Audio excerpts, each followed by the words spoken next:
Etje bi ded naš ne segrešil, te u veki jemu bežiti, starosti ne prijemljon ti, nikoli je že pečali ne my. Ni slzna telese i monti, nu veki jemu bežiti.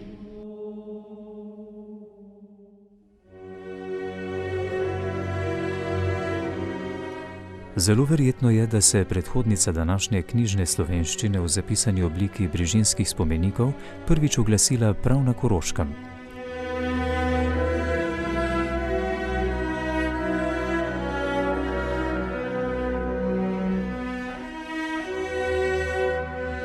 Svareči, a Slovencem tako ljubi otvoritveni akordi, če bi naš ded ne grešil, so se nemara oblikovali prav ob stikih s prebivalci te lepe dežele, dežele onkraj Karavank, kjer še danes živijo Šoci in Dečve, čeprav se je njihovo število drastično zmanjšalo iz 150 tisoč na 12 tisoč slovensko govorečih Korošcev.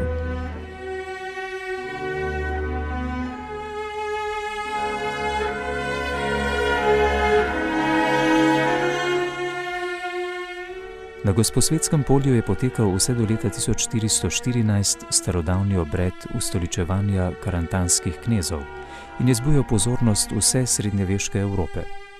Francoski opat iz samostana Vetrin, blizu Celovca, je v opis tega obreda vključil pomenljivo opombo. Kmet, ki sedi na kamnu, pa bo zaklical v slovanskem jeziku: "Kdo je ta, ki prihaja tako korakajoč?" In prisedniki odgovori: "To je vojvoda dežele."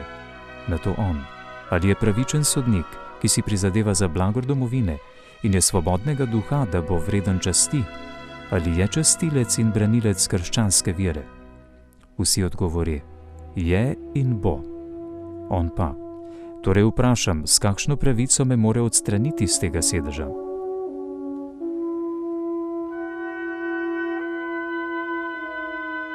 Tako so Kosezi, zastopniki svobodnih kmetov, upeljali novega vojvodo v slovenskem jeziku v njegovo prihodnjo službo. Pri vojvodskem stolu pa so se mu poklonili deželni stanovi, ko je razdeljeval fevde v nemškem jeziku.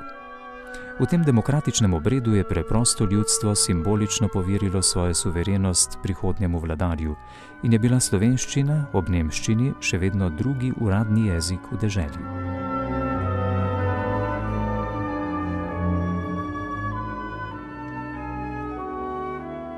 V nekem smislu je to zibelka slovenstva, Koroška, Gosposvetsko polje, prva fara slovenska, potem ustoličenje karantanskih knezov, ki je bilo v slovenščini, v stari pradavni slovenščini. In ravno v letu 2014 se bomo spominjali 600. obletnice zadnjega ustoličevanja kneza Ernesta Železnega v slovenščini. Se pravi, da je bila slovenščina uradni jezik na Koroškem. In mislim, da je tudi to nekaj važnega, nekaj lepega, če se spominja vsak narod svojih prednikov, svoje državnosti in svojih knezov. Nenazadnje je sveti Modest, morda potomec romanskih staroselcev, prav na Koroškem opravil levji delež naloge, ki mu jo je zaupal salzburški škof Virgil, ko je ustanovil eno izmed prvih cerkva na karantanskem ozemlju in po starodavnem izročilu našel svoje zadnje počivališče pri Mariji na Svatnah, na najsvetejšem kraju koroških Slovencev.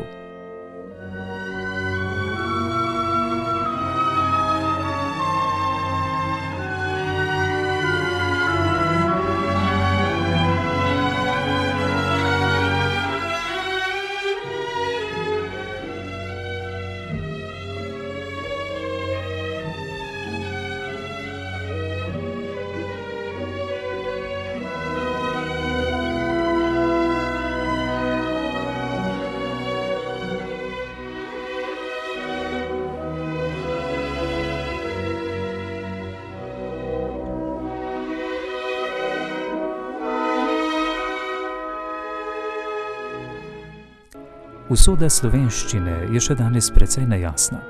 Ne ve se, kje je bilo zanjo težje, na severnem delu Drave, ki je bil v domeni Salzburga, ali na južnem bregu, kjer je po razsodbi Karla Velikega imel primat Oglej.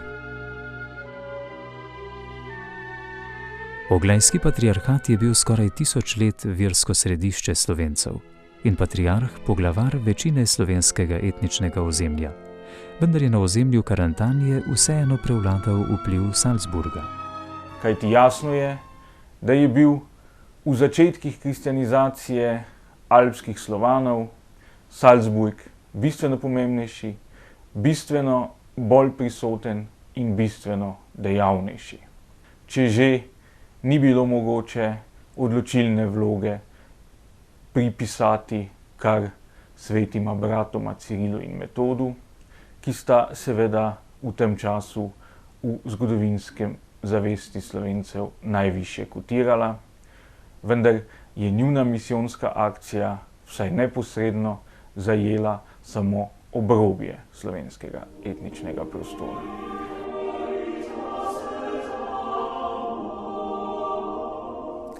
Delovanje škofa Modesta in prvih slovenskih duhovnikov na Gosposvetskem polju je bilo odločilno za obstoj Slovencev in slovenske besede na Koroškem. Tako da lahko rečemo, da brez katoliške cerkve ne bi bilo več koroških Slovencev.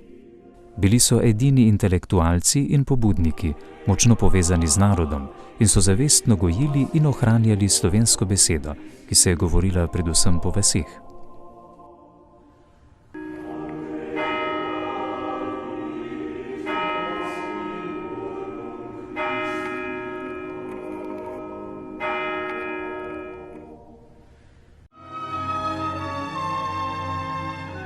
Koroški deželni zbor je po plebiscitu leta 1920 Korošcem obljubil, da bodo lahko obdržali svojo identiteto in da bo koroška deželna vlada varovala njihovo kulturo, njihov jezik in tradicijo. Toda kmalu po razglasitvi plebiscita so pričele oblasti z germanizacijskimi procesi, ki so se zaostrili še posebej med drugo svetovno vojno in tudi po njej.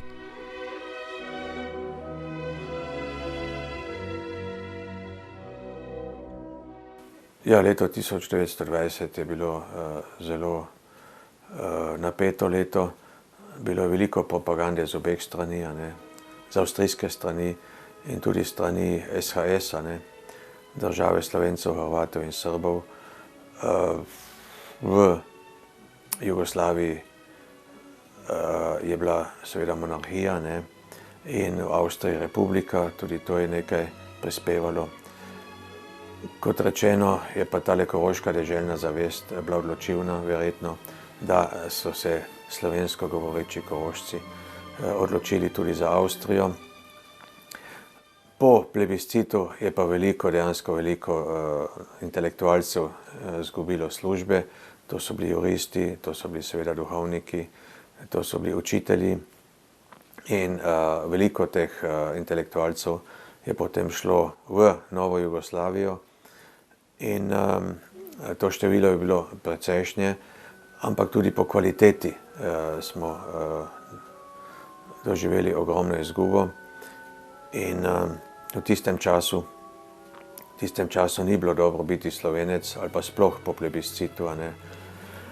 Moja babica je bila tudi ena od tistih intelektualcev, ki je imela maturo, ki je bila učiteljica. Ona je pozdravila generala Maistra pred plebiscitom v bližini Celovca in je zato izgubila službo. Njen mož je pa bil avstrijski žandar in vemo iz pripovedovanja, da je glasoval za Avstrijo. Je pa tudi izgubil službo, ker je poročil, to je bila taka utemeljitev, ker je poročil veliko jugoslovansko agitatorko Marijo Einspieler.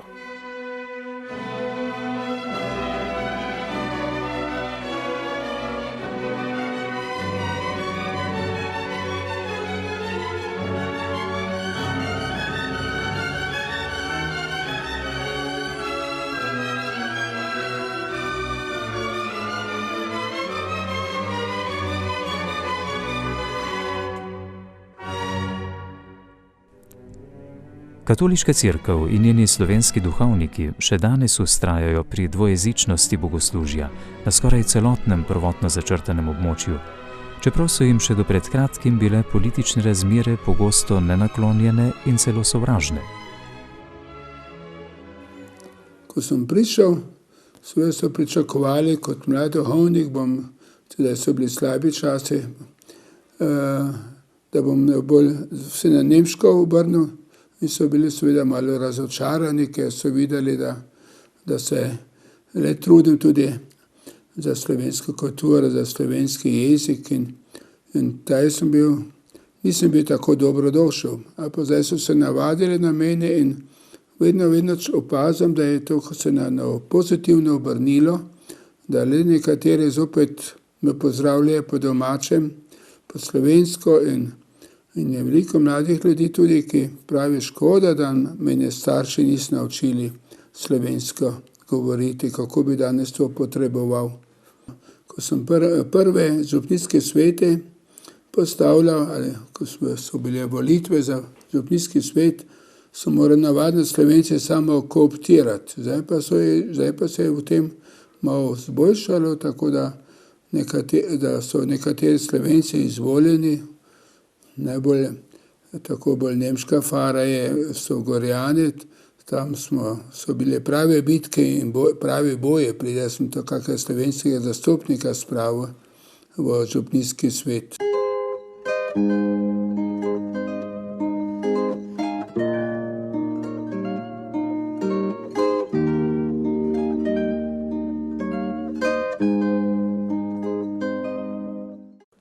Temu, da je leta 1955 Avstrija podpisala avstrijsko državno pogodbo, oziroma tudi njen 7. člen, ki med drugim daje tudi pravice koroškim Slovencem, zelo jasno in daje te pravice. Dejstvo je, da so se ti pritiski nadaljevali, tako da je vsak poizkus avstrijskih oblasti po letu 1955, da bi uresničevali avstrijsko državno pogodbo, pripeljalo do novih pritiskov. Moram povedati, da se je to glede slovenskega jezika veliko spremenilo. Od smrti Jörga Haiderja, to moram poudariti, in seveda s tem, ko je Slovenija bila sprejeta v Evropsko unijo in so padle meje med Slovenijo in Avstrijo, in pa ko smo sprejeli leta 2012, 16. avgusta, dvojezične table.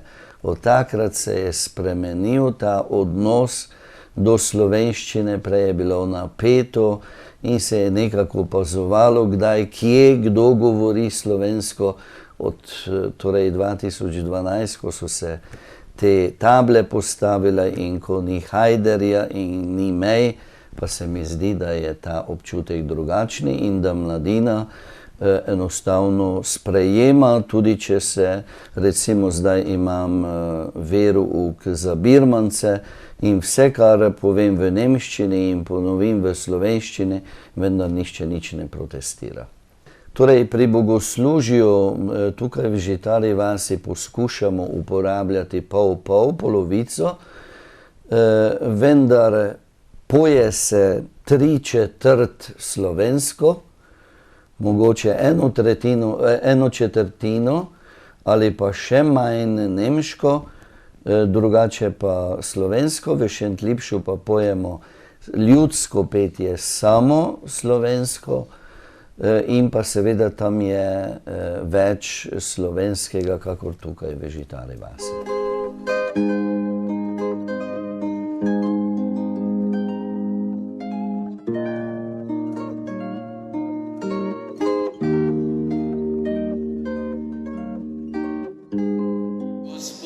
Z vami. Bratje in sestre, dragi Pfarrani, dragi otroci, liebe Kinder des Kindergartens, liebe Brüder und Schwestern, liebe Sängerinnen und Sänger, liebe versammelte Pfarrgemeinde. V krški škofiji na Koroškem je 69 župnij, kjer potekajo maše v slovenskem in nemškem jeziku. Sinoda krške škofije je pred 40 leti določila dvojezično bogoslužje in tako postavila temelj skupnosti dveh narodov, ki govorita in molita v različnih jezikih. Poslanstvo duhovnika je zelo važno, pomembno, pa tudi raznoliko.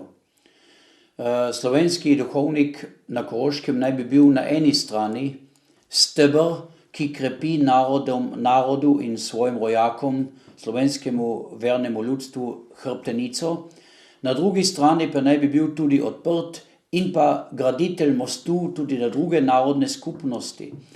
Ta naloga ni vedno povsem zelo lahka, ker so pričakovanja od obeh strani včasih zelo različna. Nekateri rečejo, ja, zakaj tako popuščate, če si preveč nemško narediš. Nemci rečejo, ja, vi ste Slovenc in za nas nimate posluha, ampak mislim, da se v glavnem zelo trudimo, da bi obema narodoma ustrezali in da v prvi vrsti razširjamo in pa oznanjamo Božje kraljestvo.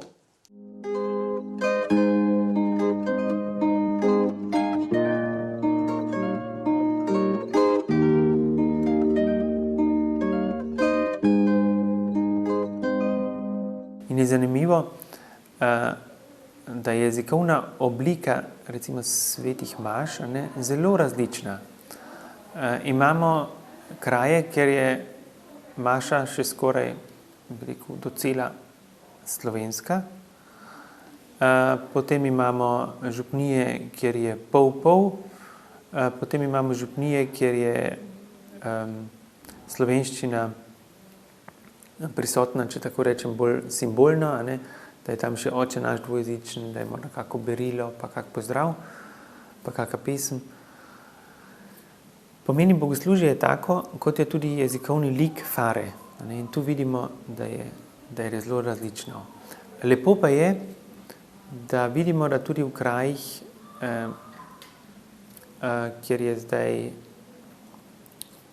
seveda samo en del zna slovensko, da tudi nemško govoreči aktivno molijo in pojejo tudi v slovenščini. Veliko pa je odvisno od osebne zavzetosti duhovnika, kako podpira slovensko besedo in daje oporo slovenskim družinam. Hkrati pa skrbi in ustvarja skupnost za dobro sobivanje obeh narodov. Pretežno imamo delavniške maše skoraj čisto slovenske, morda eno na teden, da imamo tudi nekaj nemškega berilo, pa Oče naš. Tako da to seveda ne odgovarja več, kako bi rekel, realnosti v fari, ampak bolj tisti v cerkvi. To se pravi, v fari je dosti več že nemško govorečih, kot imamo v cerkvi nemščine. Ker so pač tudi, kako bi rekel, ljudje, ki niso več zavedni, so pa liturgično še vedno Slovenci. To se pravi, molijo in pojejo slovensko in niti ne želijo posebno, da bi moralo biti kaj nemškega.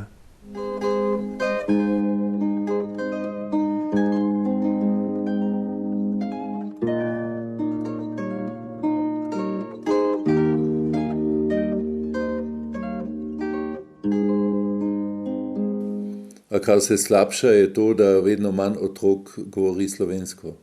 Če pogledamo našo ljudsko šolo, če je prej bilo tako, recimo pred 20 leti, da je v enem razredu, da so morda 3 bili, ki niso znali slovensko, je sedaj ravno obratno, da 3 še govorijo aktivno slovensko. Sicer jih je mnogo še javljenih k slovenskemu pouku, doma ne govorijo več slovensko. V Šmihelu pri Pliberku nastajajo zanimivi projekti pastoralne dejavnosti.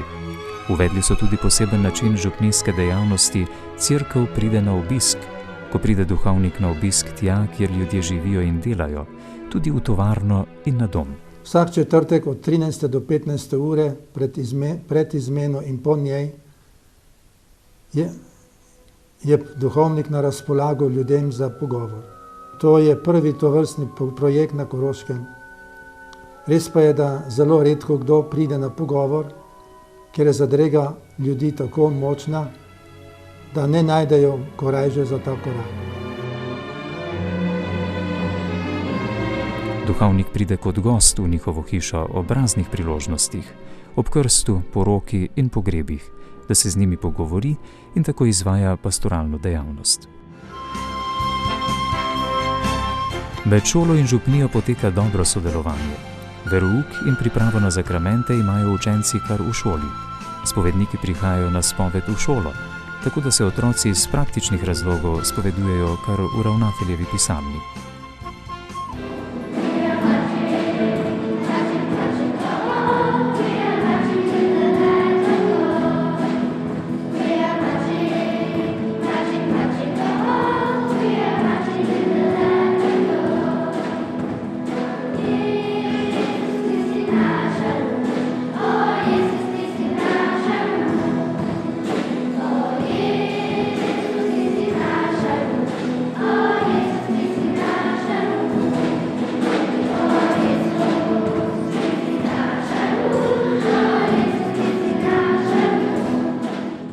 Pri prvem svetovnem obhajilu sodeluje cela ljudska šola. V cerkvi imajo generalno vajo kar med šolskim poukom. Poje šolski zbor, navzoč pa je tudi cel učiteljski zbor. Med šolo in župnijo obstaja zares odlično sodelovanje. Šolsko leto začnemo z besednim bogoslužjem, kar bi šoli v predverju. Šolarska maša pa je na dan celodnevnega češčenja 28. septembra kot uvod v šolsko leto.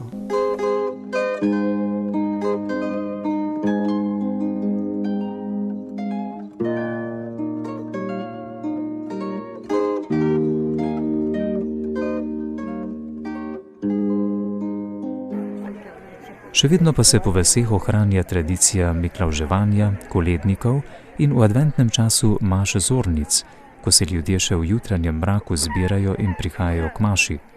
Po maši pa se družijo pri skupnem zajtrku s svojim župnikom. Naj Gospod se bo prikazal in ne bo nas vagal, če bo odlašal čakaj, ker prišel bo in se ne bo zakasnil.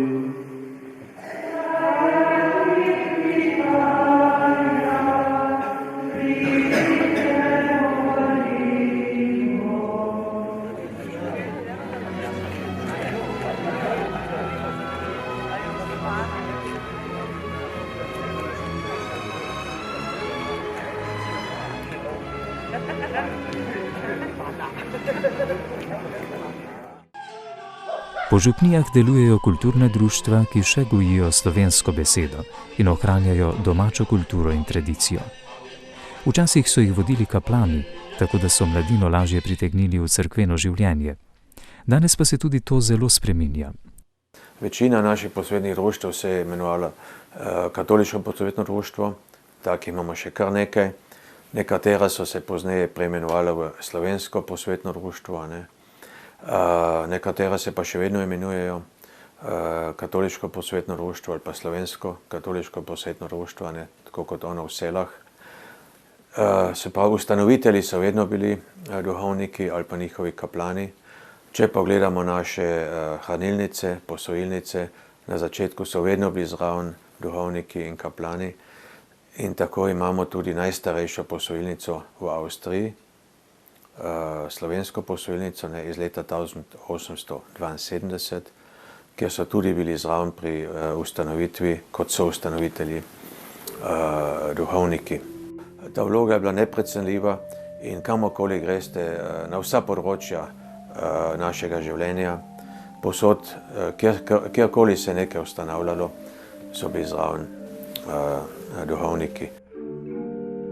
Kultura in cerkev je vedno bila povezana, je pa za nas kulturno delovanje po krajih izredno pomembno in tam, kjer je živa kulturna slovenska dejavnost, je seveda lažje delovanje potem tudi za cerkev. Mnogokrat je tako, da ti, ki pojejo recimo v posvetnih zborih, pojejo tudi v cerkvenih zborih, se oblikujejo zdaj cerkvena praznovanja, tako da je to vedno zelo, zelo povezano in za nas zelo, zelo važnega pomena. Tudi kakšen ugled recimo ima slovenščina v kraju, je odvisno od tega, kako živo je tam recimo tudi kako kulturno društvo. Ker ni kulturnega društva, vidimo, in to ravno deloma v teh mejnih krajih jezikovnih, je seveda tudi ugled slovenščine nižji. In zato je za nas tudi za pastoralno delo to izrednega pomena.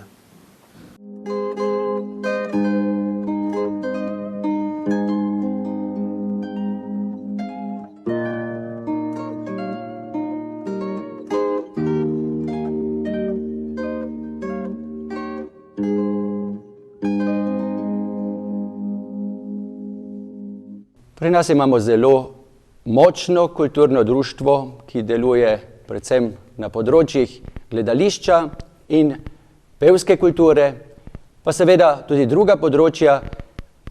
Predvsem veliko se dela z mladino, z otroki in se vidi tudi sadoven dela tega društva in je v korist tudi nam v cerkvi. Fara in društvo zelo lepo sodelujeta, vedno je tako bilo. Ko sem prišel v Bilčov, sem videl, da je tu zelo dobro in plodno sodelovanje in to pot nadaljujemo in drug drugemu pomagamo.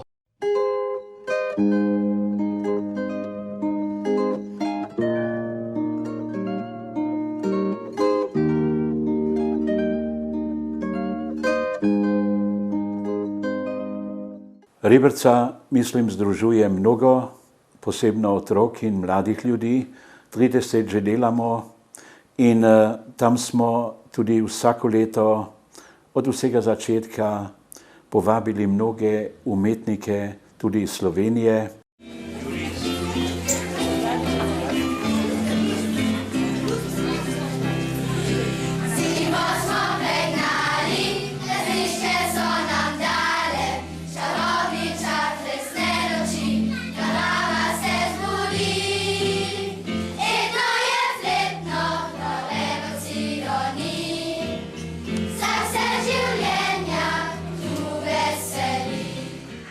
Dragi starši, tudi vam to želim, da bi prebujali vaše otroke za lepoto življenja, za lepoto pesmi, umetnosti.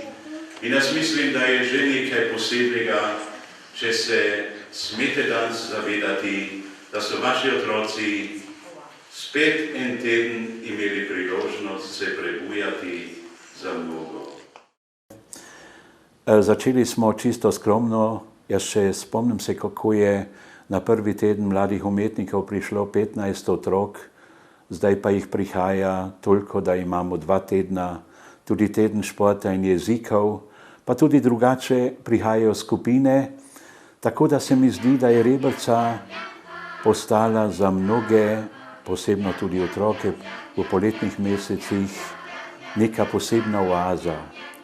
Jaz sam vsako leto doživljam, kako tudi naši umetniki in tudi naši pedagogi radi prihajajo, ker vedo, da na tako lepem kraju, v tej sproščenosti, v tem lepem sproščenem okolju morajo posredovati otrokom, pa tudi mladincem tisto, kar so tudi oni želeli in kar sami nosijo kot veliki zaklad v sebi.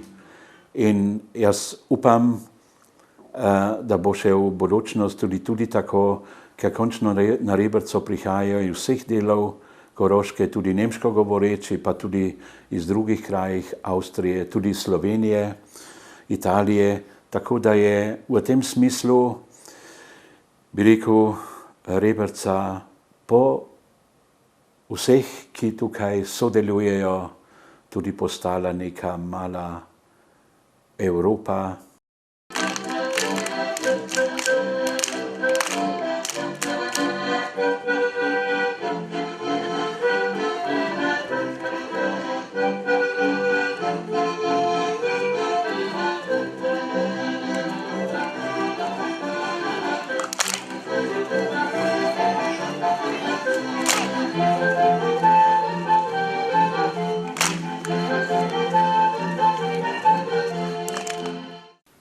Jaz mislim, da je Koroška tudi zanimiva po tem, da se čutimo vsi kot Korošci, ali govorimo slovensko ali nemško. In tudi naše najlepše pesmi opevajo koroško in tole deželno zavest in tudi ponos na to koroško. In tudi naše pesmi so deloma med najlepšimi, ki jih imajo Slovenci. In ravno tiste domoljubne so še posebej lepe, tudi tiste seveda, ko opevaš izgubljeno domovino ali pa, če si mora vojsko,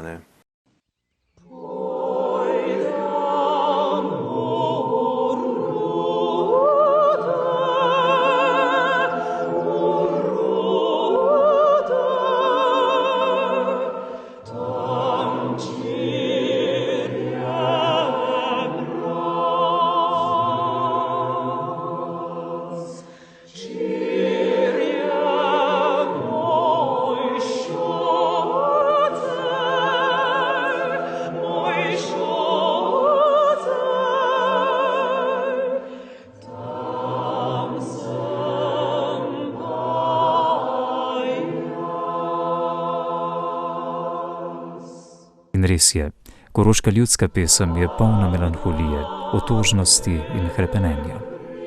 Še iz tako veselih pesmi prihaja nota otožnosti, ki razodeva čutečo slovansko dušo. Prav zato velja koroška pesem za najlepšo v Avstriji. Njeni številni zbori so doma v vsaki župniji in iz vsake cerkve se sliši njen glas.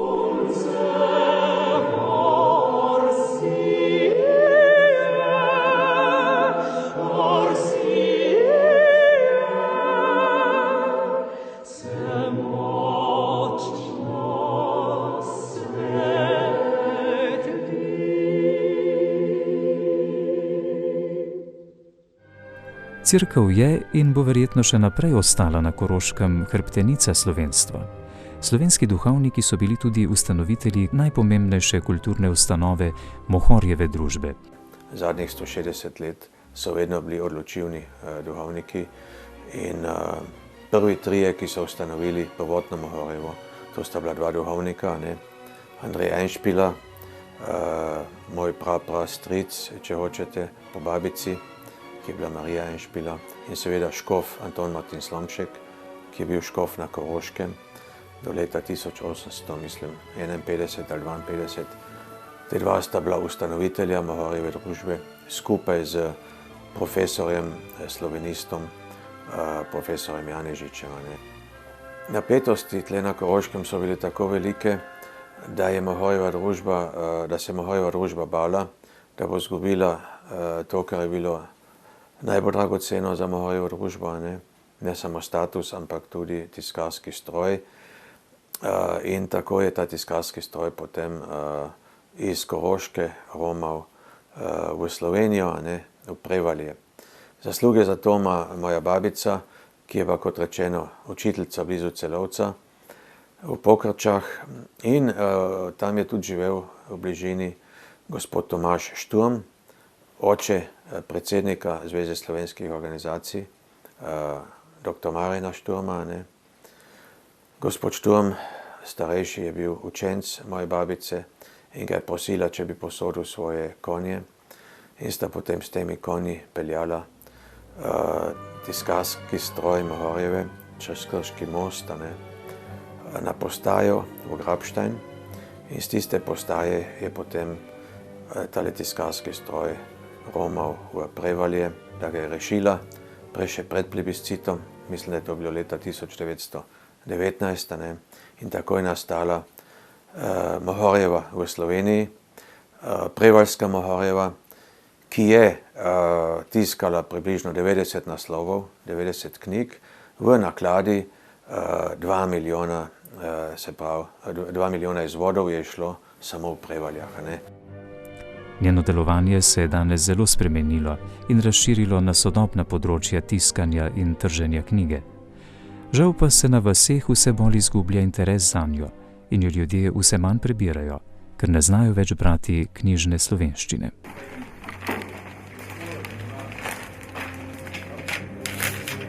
Hvala.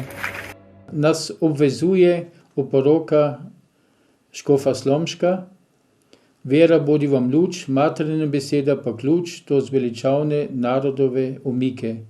To je bilo poslanstvo Mohorje od vsega začetka in je njeno poslanstvo tudi še dan danes.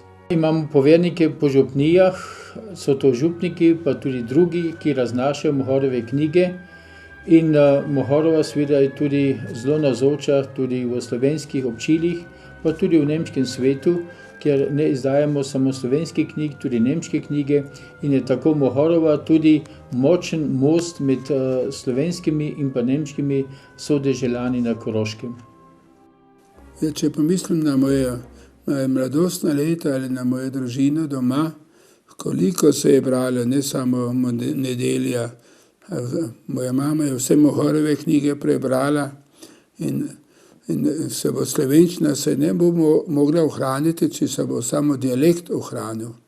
Mislim, da je zelo važno, da bi ljudje tudi slovenske knjige brali in da bi se tudi na eni strani seveda dialekt zelo važna, pa brez pismenega jezika je pa tudi dialekt, slovenski dialekt v nevarnosti, da se počasi izgubi.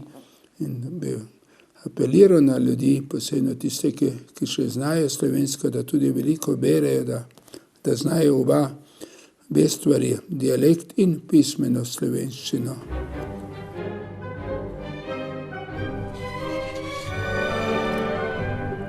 Leta 1906 so v Tinjah ustanovili katoliški dom prosvete po vzoru ljubljanske duhovniške skupnosti.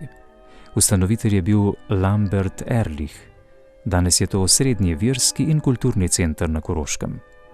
Ob vsebinah verskega značaja, kot so duhovne vaje in meditacije, prirejajo tečaje iz kmetijstva, vzgojne problematike in jezikovne tečaje.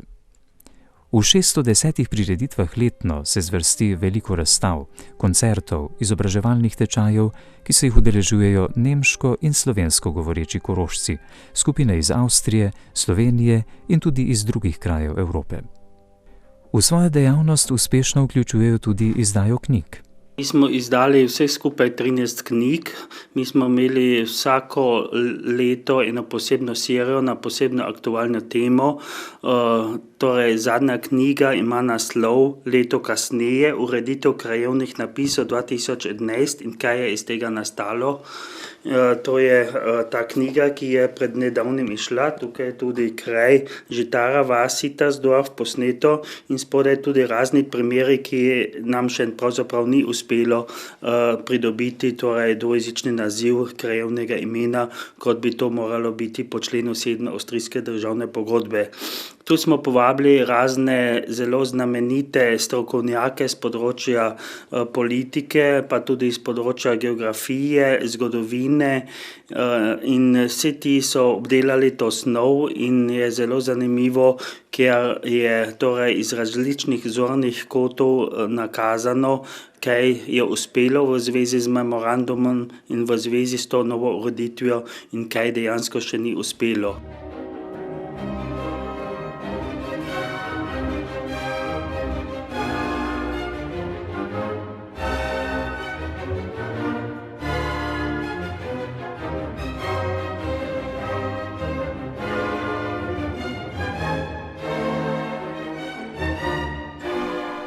Dom so večkrat prenovili in posodobili in v njem postavili kapelo z veličastnim mozaikom patra Marka Rupnika.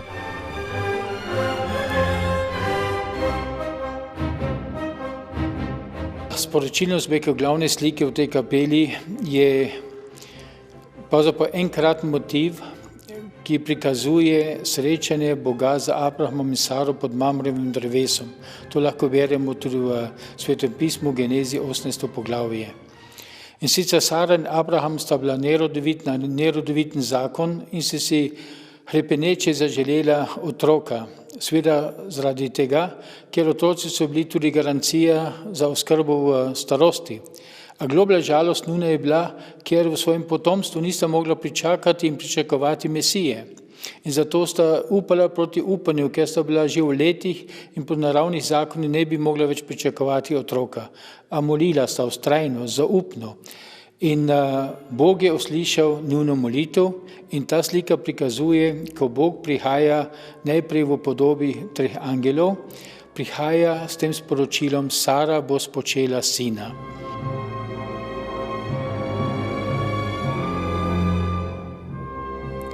Celovec je zgodovinsko, kulturno in politično središče Slovencev na Koroškem, čeprav danes velja za mesto nemško govorečih.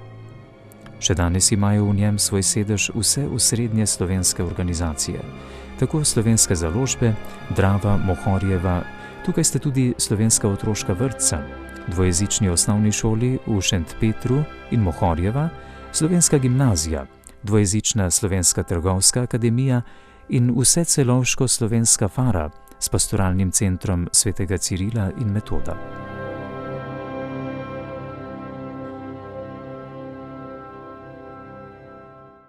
Vidimo tudi, kako važen je ta kraj srečanja, tudi možnost, da pridemo skupaj k bogoslužju, pa tudi druga srečanja otrok in mladine in odraslih imamo tukaj. Raztrešeni smo po celem Celovcu, tukaj imamo možnost, da se zbiramo. Vidimo, da se spreminja, pomeni, da je tudi tukaj vedno več tudi dvojezičnih družin, ko pa oba imata to željo, da bi se tudi otroci naučili slovensko. Nekateri slovensko govoreči verniki so doma tudi v tako imenovanih teritorialnih farah, recimo v tem mestnem predelu, kjer živijo, pa vedno spet pride ljudje. In tukaj najdejo prostor, kjer se počutijo doma, in to nam je zelo važno, da vsak, ki pride,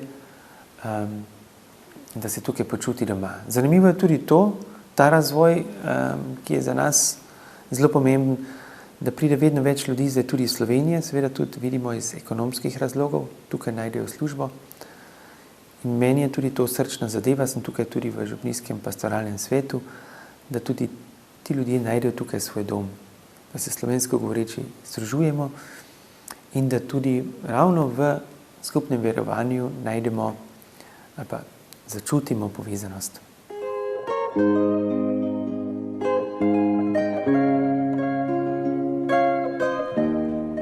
Na Koroškem deluje trenutno še 45 slovenskih duhovnikov. Še pred 40 leti jih je bilo 2-krat več. Toda tudi med njimi niso vsi narodno ozaveščeni.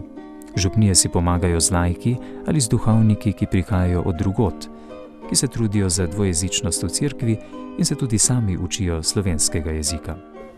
Jaz ne bi prišel v eno dvojezično faro, če ne bi znal, pa si učil slovenščino.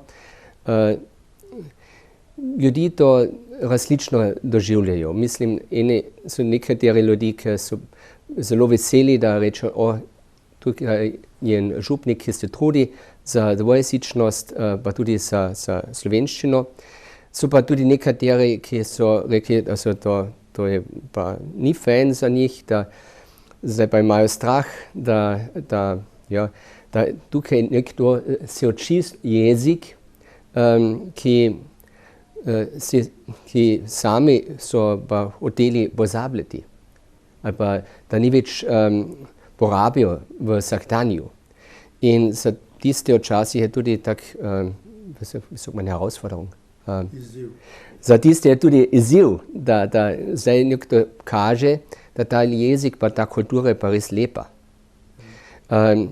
Mislim, je boje, v glavnem pa je tako, če z ljudmi živiš, pa če čutijo, da si za vsakega se trudiš, potem to se odpre.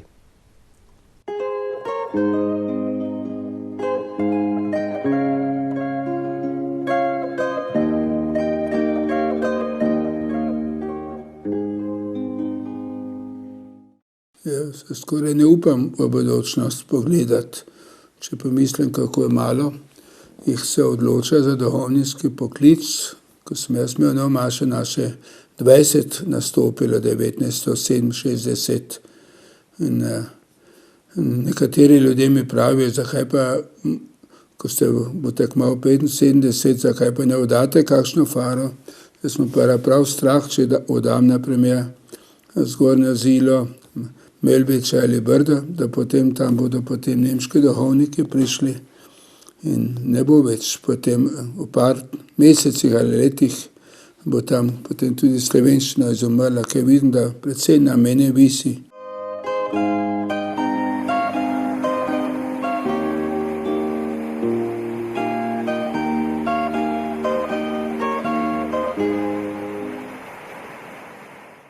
Prvo je gotovo prošnja pri Bogu, da ker duhovniki se ne delajo. Če jih je zdaj manj, bomo pa rekli, zdaj odpravimo vse celibat in bolj jih bo več. To ni rečeno, da bodo to bolj spiritualni ljudje. Če bodo, so pa lahko vmes, ki prevzame tudi gotove naloge. Laiki so čudoviti ljudje lahko, če se duhovno tudi formirajo. Ampak laik ima svojo pridigo doma na delovnem mestu, ne brez gledov, ne v cerkvi. Lektorje rabimo to, ampak to ni njihova glavna služba. Zaradi tega še niso kristjani, ker upravljajo službo v cerkvi. Zaradi tega so kristjani, če Kristusa nesejo iz maše domov. Zato papež Janez Pavle II je rekel, laik imajo korenine v cerkvi, sadove pa v svetu. Duhovnik ima korenine v cerkvi in najprej sadove da laikom v cerkvi. Torej on jih mora tam formirati, da ni z tega potem mora vzklije kak duhovni poklic.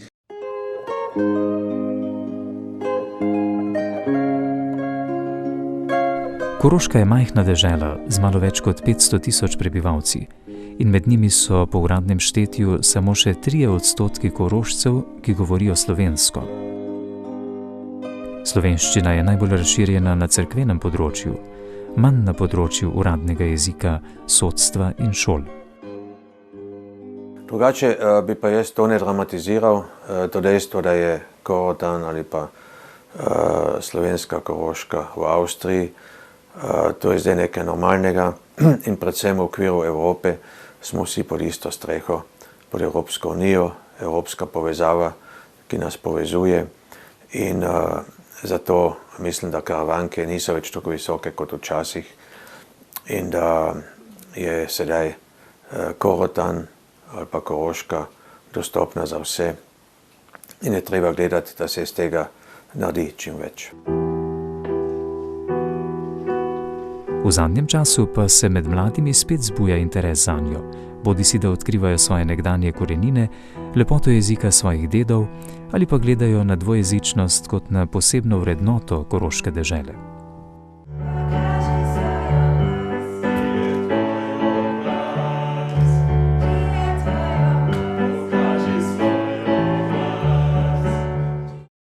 Spoštovanje do samega sebe in to, kar ste doma, se ni treba sramati, tudi če je bil dialekt, če ne znaš pismene slovenščine. Če ne stojiš k temu, kar si po rojstvu, se nič zgubiš značaj, zgubiš svojo identiteto, boš vedno nekako iskal potrdilo pri drugih, ki ti ga ne bodo dali.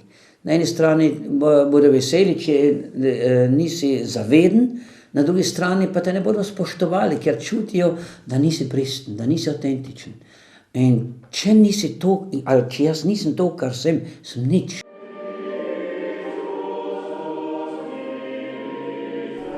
Po cerkvah prisostvuje dvojezičnim ali slovenskim mašam vsako nedeljo kakih 20 000 Slovencev.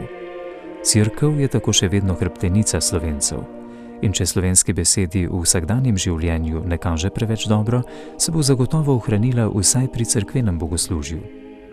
Če gledam zdaj sem na ta kraj, kjer sem nad 30 let župnik, potem vem, da na tem kraju slovenska beseda več ali manj umira.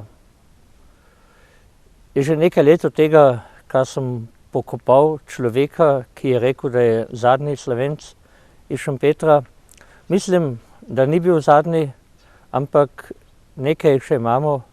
In seveda se sprašujem v zadnjih letih vedno bolj, ali je to moja naloga, da bom pokopal zadnjega Slovenca, slovensko govorečega vernika tukaj in potem odšel, ali ne pustim tiste ljudi, ki slovensko molijo, ki potrebujejo duhovnika, da jih vsaj v zadnjih tednih ali v zadnjih urah življenja spremlja z domačo besedo, s tisto besedo, s katero so govorili svojo materjo ali svojim očetom. In če tam, kjer so pred več kot 1000 leti morda bili zapisani brižinski spomeniki, slovenska beseda ne odmeva več, se zdi, da se to ne more in ne sme zgoditi tudi na južnem Koroškem, kjer se v izročilu katoliške vere še sliši beseda slovenskega duhovnika. In dokler jo bodo še razumeli dediči škofa Abrahama, slovenstvo na Koroškem ne bo umrlo.